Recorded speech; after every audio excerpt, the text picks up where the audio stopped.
अऊज़ु बिल्लाहि मिनश शैतानिर रजीम बिस्मिल्लाहिर रहमानिर रहीम फलम्मा जाअहा नूदिया अन बुरिक मन फिन्नारि वमन हौलहा वसुब्हानल्लाहि रब्बिल आलमीन।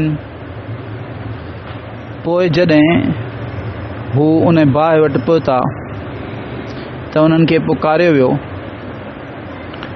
त जेके बाहि में आहिनि उन्हनि खे बरकत ॾिनी वई ऐं जेके उन जे आस पास आहिनि उन्हनि खे बरकत ॾिनी वई।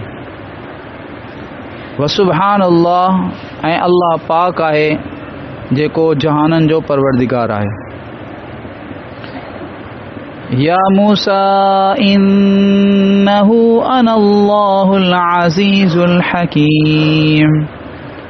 ए मूसा, ॻाल्हि इहा आहे त बेशक आऊं अल्लाह आहियां ज़बरदस्त कुदरत वारो ऐं वॾी हिकमत वारो आहियां। हिते जॾहिं हज़रत मूसा अलैहिस्सलाम बाहि ॾिसी करे पहुता, छो त उन्हनि खे बाहि ॾेखारी वई, हिननि खे ॿ ज़रूरतूं हुयूं पंहिंजूं। हिकिड़ो त रस्तो भुलिजी विया हुआ, रस्ते जी ख़बर पए, ऐं ॿियो इहो त सर्दी आहे, इन जे अंदरि जेको आहे सो हथ पेर माण्हू सेके ऐं गर्मी हासिल करे। उन करे अल्लाह ताला उन्हनि खे नूर ॾेखारियो, पर बाहि जी शक्ल में। जॾहिं हू उन बाहि वटि पहुता त पोइ उन्हनि खे पुकार थी, अल्लाह पाक जे तरफ़ां उन्हनि खे पुकारियो वियो त बाहि में जेके आहिनि उन्हनि खे ऐं जेके इन जे आस पास आहिनि उन्हनि खे बरकत ॾिनी वई। इन में मुख़्तलिफ़ अक़वाल हज़रात मुफ़स्सिरीन ज़िक्र फ़रमाया आहिनि, पर जेको राजे आहे क़ुरान पाक जी आयत सम्झण जे लाइ काफ़ी आहे, उहो इहो त मन फिन्नार, जेके बाहि में आहिनि उन मां मुरादन फ़रिश्ता, छो त हीअ हक़ीक़तन बाहि कान हुई बल्कि नूर हो, ऐं इन नूर में जेके फ़रिश्ता हुआ अंदरि, ऐं इन जे आस पास माना हज़रत मूसा अलैहिस्सलाम, हज़रत मूसा अलैहिस्सलाम खे बरकत ॾिनी वई ऐं जेके फ़रिश्ता हुआ उन्हनि खे बरकत ॾिनी वई। ऐं इन्हनि खे इहो जेको कलाम थियो, इहो यानी जीअं सलाम कबो आहे, सलाम ऐं इब्तिदा में गुफ़्तगू जे इब्तिदा में जेको आहे उन्स हासिल करण जे लाइ, ॿिए खे मानूस करण जे लाइ ॻाल्हि ॿोल कबी आहे, ईअं अल्लाह पाक जे तरफ़ां हीअ ॻाल्हि आई। अच्छा, ऐं हीउ जेको कलाम हज़रत मूसा अलैहिस्सलाम ॿुधो पिए उहो बग़ैर कैफ़ियत जो, छो त अल्लाह पाक जो जेको कलाम आहे उहो अल्लाह जी सिफ़त आहे, ऐं अल्लाह पाक जूं अल्लाह जी ज़ात ऐं अल्लाह जूं तमामु सिफ़ात, चाहे सिफ़ात जलालिया हुजनि, जमालिया हुजनि, कमालिया हुजनि, सिफ़ात ज़ातिया हुजनि, सिफ़ात फ़इलिया हुजनि, के जेके बि अल्लाह पाक जूं सिफ़ात आहिनि उहे सभु सिफ़ात बग़ैर कैफ़ जे आहिनि। यानी उन्हनि जी जेको मिसाल बयानु कोन थो करे सघिजे त हीअं इंसान कलाम करे थो, ॻाल्हि करे थो, इंसान खे कलाम करण जे लाइ ज़बान जी ज़रूरत आहे, वात जी ज़रूरत आहे ऐं जिस्म जी ज़रूरत आहे। अल्लाह पाक इन्हनि शयुनि सभिनी खां पाक आहे, ऐं इंसान जो कलाम हरूफ ऐं यानी आवाज़ वग़ैरह इन्हनि सभिनी जो जेको आहे सो मुरकब थिए थो। अल्लाह पाक जो कलाम इन्हनि सभिनी खां बरी आहे। उहो कीअं आहे उनखे इंसान सम्झी कोन थो सघे, कीअं जो सवाल हिते थी कोन थो सघे, छो जो अल्लाह रब्बुल आलमीन जी ज़ात, अल्लाह जूं सिफ़ात, तमामु सिफ़ात, उहे कैफ़ियत खां जेको आहे सो उन जी कैफ़ियत बयानु नथी करे सघिजे। ऐं हिन खे बि जेको कलाम जेको उलमा फ़रमाईंदा त हज़रत मूसा अलैहिस्सलाम जो ॿुधो त इन जो जेको मर्कज़ हो उहो मर्कज़ त बाहि हुई, ऐं या मर्कज़ उहो जेको वण हो, जंहिं वण मां बाहि आई बि उहो हो, पर सिर्फ़ु उतां कोन बि आयो, मर्कज़ त हो पर हुननि खे चइनी पासनि खां बराबरि आवाज़ महसूसु थियो पिए, ऐं इंसान जा कन ॿुधंदा आहिनि, पर हज़रत मूसा अलैहिस्सलाम जे हर उज़वे इहा जेको आहे यानी इन कलाम पाक जे ॿुधण जी लज़्ज़त हासिल कई पिए। त अल्लाह रब्बुल आलमीन फरमायो त बेशक आऊं अल्लाह आहियां ज़बरदस्त कुवत वारो, इक़्तिदार वारो ऐं हिकमत वारो आहियां। हिते अल्लाह ताला फरमाए सुभान अल्लाह रब्बिल आलमीन, पाक है अल्लाह जेको जहाननि जो परवरदिगार आहे। हिते इहो लफ़्ज़ कीअं इस्तेमालु कयो वियो? हीउ जेको किस्सो आहे हज़रत मूसा अलैहिस्सलाम जो क़ुरान पाक जे कई सूरतुनि में आयो आहे, ऐं हीउ जेको वाक़ियो आहे हज़रत मूसा अलैहिस्सलाम जो तूर पहाड़ ते वञणु ऐं उते अल्लाह पाक जो कलाम ॿुधणु, इहो बि कई सूरतुनि में आयो आहे। इन्हनि सभिनी जॻहियुनि ते अल्लाह रब्बुल आलमीन तौहीद जो मज़मून बयानु कयो आहे। ॻाल्हि इहा आहे त हिते हिकिड़ी ॻाल्हि आहे जंहिंजे करे जेको आहे हिकिड़ी शइ आहे जंहिंजे करे केतिरनि माण्हुनि खे ग़लतफ़हमी थींदी आहे ऐं केतिरा माण्हू शिरक में मुब्तला थी वेंदा आहिनि उन ग़लतफ़हमीअ जे करे। उहा इहा त यानी हू सम्झंदा आहिनि त माना जीअं बुत परस्त आहिनि, हिंदू आहिनि, उन मां केतिरा अहिड़ा चवंदा आहिनि त हीअ असां बुतनि जी पूॼा छाजे लाइ था करियूं, हिननि जी कोन पिया पूॼा करियूं। असल में छा आहे जो जेको मालिक आहे ख़ालिक आहे उहो हिन में लही आयो आहे बुतनि में, नऊज़ बिल्लाह, हिन में अंदरि हुन में उहो अची वियो आहे, दाख़िल थी वियो आहे। असां असुल में उन जी पिया पूॼा करियूं, असां हिननि बुतनि जी थोरी पिया करियूं। त अल्लाह पाक जी ज़ात जो कंहिं शइ में दाख़िल थी वञणु या कंहिं शइ जो अल्लाह पाक जी ज़ात में दाख़िल थी वञणु जंहिंखे हुलूल चइबो आहे, इहो महाल आहे, नामुमकिन आहे। ऐं अल्लाह पाक इन खां पाक आहे। अल्लाह जी ज़ात जेको आहे सो यानी महदूद हुअण खां बि पाक आहे। महदूद हुजे, हदूं हुजनि, हितां खां वठी हेसि ताईं, अल्लाह जी ज़ात ला महदूद आहे।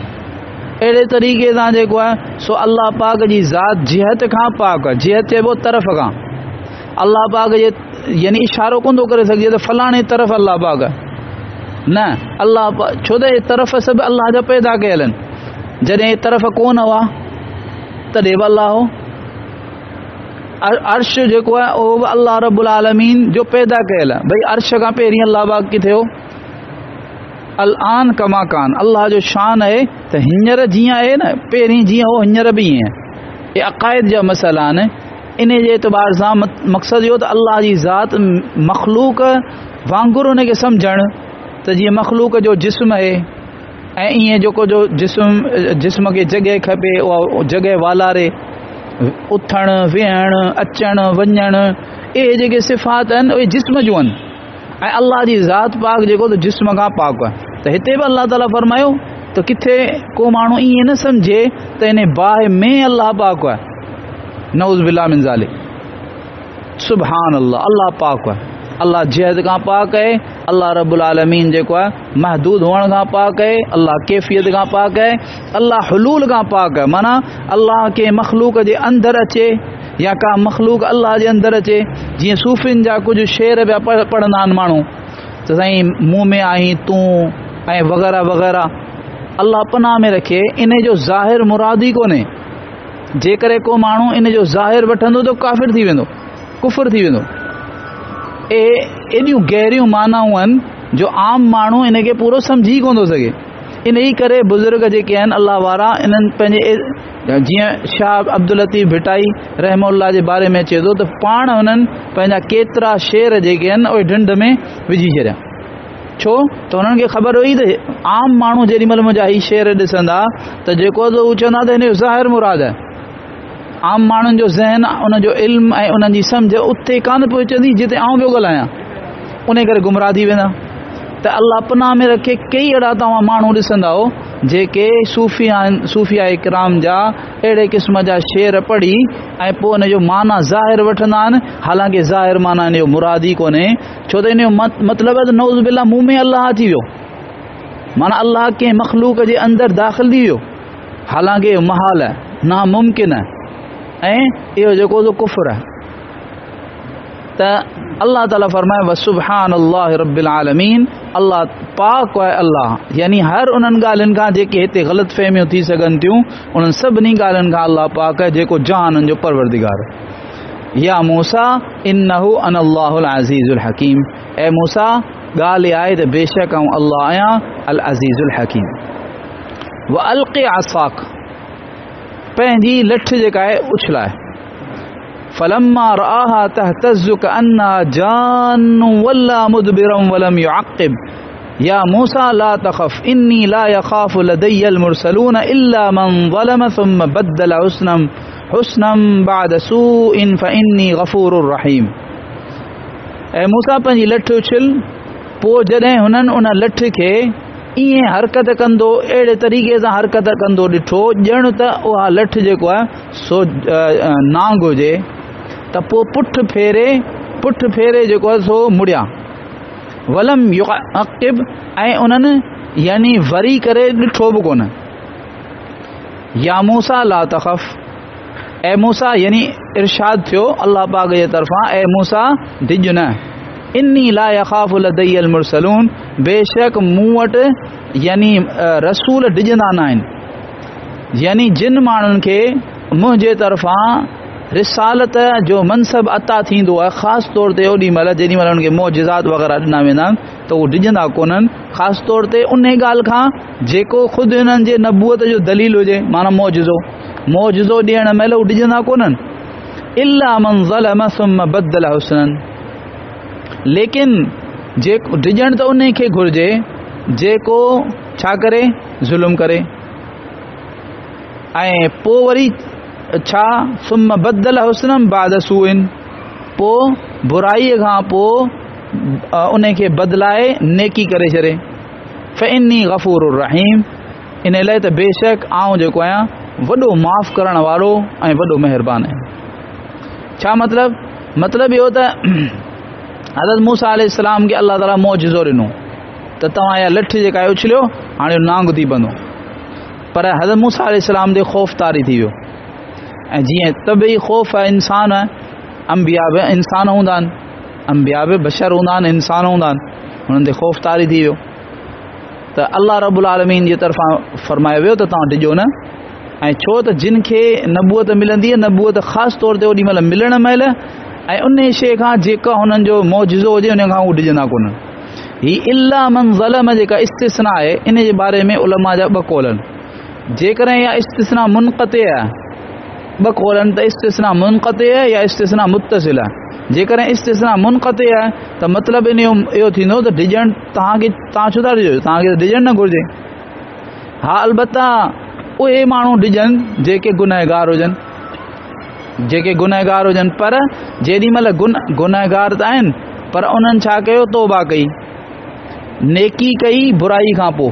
बुराई छा थियो, गुनाह थियो, गुनाह खां पोइ उन्हनि तौबा कई या नेकी थी, पर तौबा त करे छॾनि, पर उन जे बावजूद जेको आहे सो उन गुनाह जा बाज़ असरात बाक़ी रहनि था। उहे छा त उन्हनि खे ख़ौफ़ रहे थो, उन गुनाह जेका कयल तौबा जे बावजूद जेको तो उन जा कुझु असरात, गुनाह त माफ़ थी वियो, पर उन जा कुझु असरात बचनि था जंहिंजे करे जेको आहे सो हुननि खे ख़ौफ़ रहे थो। हाणे इहो आहे इस्तिस्ना मुनक़ते जी सूरत में, पर जेकॾहिं इस्तिस्ना मुत्तसिल करियूं त पोइ मतिलबु इहो थींदो त ए मूसा मगर उहो माण्हू जेको ज़ुल्म करे, मतिलबु इहो त तव्हां खां हिकिड़ो गुनाह थी वियो, यानी तव्हांखे इहो ख़्यालु अचे त भई मूंखां त हिकिड़ी ग़लती थी आहे जो हिकिड़ो किब्ती जेको आहे मुंहिंजे हथां मारियो वियो आहे, क़तलु थी वियो आहे। अगरचे उन अंबिया अलैहिस्सलातु वस्सलाम खां ज़ाहिरी एतबार सां, यानी अंबिया अलैहिस्सलातु वस्सलाम कबीरा गुनाह खां पाक हूंदा आहिनि ऐं सगीरा गुनाह खां पाक हूंदा आहिनि, मगर भुल चुक में का ॻाल्हि हुननि खां थी वञे, इज्तिहादी ग़लती जंहिंखे चइबो आहे, इज्तिहादी ग़लती थी सघे थी, पर उन ते उहे बरक़रार कोन रहंदा आहिनि। लिहाज़ा इहो जेको कुझु तव्हां खां थियो, इहा हिकिड़ी इज्तिहादी ग़लती हुई, पोइ तव्हां जेको आहे सो उन खे यानी उन ग़लतीअ खां पोइ नेकीअ सां बदिले छॾियो, तव्हां तौबा कई, इस्तिग़फ़ार कई, फ़इन्नी गफ़ूरुर रहीम, ऐं जेको बख़्शणहार आहियां ऐं माफ़ करण वारो। मक़सदु छा हो त हीउ जेको डपु बि पैदा थियो न, इहो इन ॻाल्हि जे करे थियो जो हूअ तव्हां खां जेका ग़लती थी, अगरचे इज्तिहादी ग़लती हुई, पर जेकर इहा बि न हुजे हा त पोइ हिते तव्हांखे इहो बि डपु कोन थिए हा। जेॾी महिल उहा लठ नांग थी त पोइ तव्हांखे उहो डपु बि न थिए हा।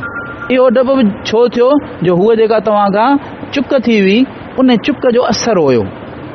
अगरचे तव्हां जेको तो उन खां यानी अल्लाह पाक उन खे बख़्शे छॾियो, अल्लाह पाक उन खे माफ़ करे छॾियो, लेकिन उन जो असरु इन मां ख़बर पई त गुनाह केॾी ख़तरनाक शइ। गुनाह माण्हू मामूली सम्झे थो, हाणे नबी सगोरान, हालांकि नबियुनि खां गुनाह थी कोन थो सघे, न को सगीरा न को कबीरा, ॼाणी वाणी हुननि खां को गुनाह कोन थो थी सघे। हा चुक में ग़लतीअ में का शइ, पर उन जो बि इहो असरु आहे। त अल्लाह ताला ॿियो वरी मौजूद अदखिल यदक फी जैबिक तखरुज बैज़ाअ मिन गैरि सूइन फी तिस्अ आयातिन इला फिरऔन व कौमिही इन्नहुम कानू कौमन फासिकीन। पंहिंजे हथ खे पंहिंजे गिरेबान में दाख़िल कर। निकिरंदो ओ बग़ैर कंहिं बीमारीअ जे अछो थी। ए ॿ निशानियूं उन्हनि 9 निशाननि में आहिनि जो जेके तव्हांजे ज़रिए सां फ़िरौन जे तरफ़ मोकिलियूं वञनि पियूं। फ़िरौन ऐं उन जे क़ौम जे तरफ़ मोकिलियूं पियूं वञनि। इन्नहुम कानू क़ौमन फ़ासिक़ीन, बेशक उहे नाफ़रमान माण्हू आहिनि। यानी अल्लाह रब्बुल आलमीन फरमाए पंहिंजो जेको हथु आहे न पंहिंजे गिरेबान में अंदरि दाख़िल करियो, पोइ वरी कढंदव त चमकंदो पियो।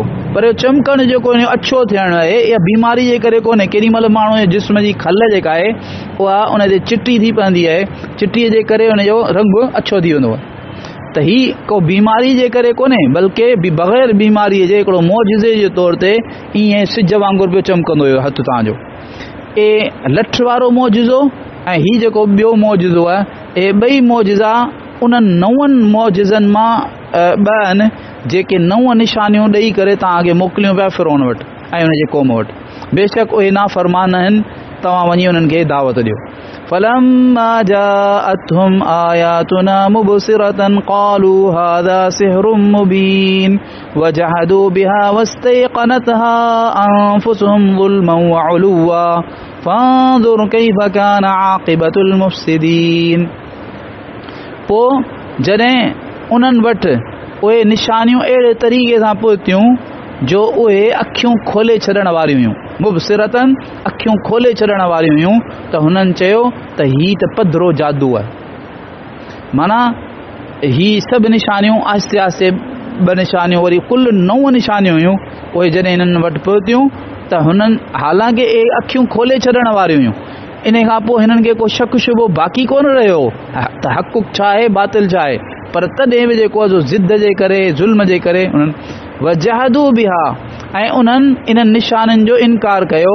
वस्तयक़नतहा अनफुसुहुम ज़ुल्मन व उलुव्वा, यानी ज़ुल्म जे करे ऐं तकब्बुर जे करे हुननि इन्हनि जो इनकार कयो, हालांकि इन्हनि जूं दिलियूं इन्हनि निशाननि जी सचाईअ जो यकीन करे चुकियूं हुयूं। फंजुर कैफ़ कान आक़िबतुल मुफ़्सिदीन, ऐं नबी सल्लल्लाहु अलैहि वसल्लम अवां ॾिसो त कीअं थी पछाड़ी यानी फ़साद मचाइण वारनि जी। ॾिसो पोइ हुननि जो हशर छा थियो जेॾी महिल हुननि ज़ुल्म जे करे ऐं तकब्बुर जे करे, हालांकि हुननि जे दिलनि मञियो, दिलनि में अची वई हुई ॻाल्हि, पर उन जे बावजूदि हुननि ज़ुल्म ऐं तकब्बुर जे करे कोन मञियो, हठ जे करे, त पोइ छा थियो, अंजाम वियो, तबाही थी वई।